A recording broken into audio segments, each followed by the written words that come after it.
హైదరాబాద్ నగరంలో వైఎస్ఆర్ కాంగ్రెస్ పార్టీ శ్రేణులు అభిమానుల సందడి నెలకొంది. వైఎస్ఆర్సీపీ అధినేత ఆంధ్రప్రదేశ్ మాజీ ముఖ్యమంత్రి వైఎస్ జగన్మోహన్ రెడ్డి నగర పర్యటన సందర్భంగా బేగంపేట విమానాశ్రయం వద్ద భారీ కోలాహలం కనిపించింది. తాడేపల్లి నివాసం నుంచి ప్రత్యేక విమానంలో బేగంపేట ఎయిర్పోర్ట్ కి చేరుకున్న జగన్ కు పార్టీ నాయకులు, కార్యకర్తలు, అభిమానులు ఘన స్వాగతం పలికారు.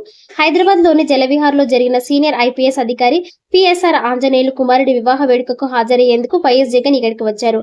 ఆయన రాక సమాచారం తెలుసుకున్న అభిమానులు పెద్ద ఎత్తున విమానాశ్రయ ప్రాంగణానికి తరలివచ్చారు. విమానాశ్రయం నుంచి బయటకు వచ్చిన వైఎస్ జగన్ కాన్వాయ్పై పూల వర్షం కురిపిస్తూ అభిమానులు జై జగన్ నినాదాలతో హోరెత్తించారు. జగన్ తన కారులో నుంచి చేతులెత్తి నవ్వుతూ అభిమానులకు అభివాదం చేస్తూ ముందుకు సాగారు.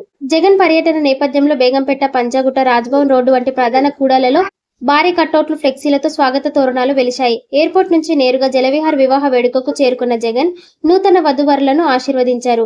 మాజీ సీఎం రాకతో బేగంపేట పరిసర ప్రాంతాలన్నీ వైఎస్ఆర్సీపీ శ్రేణుల నినాదాలతో సందడిగా మారాయి.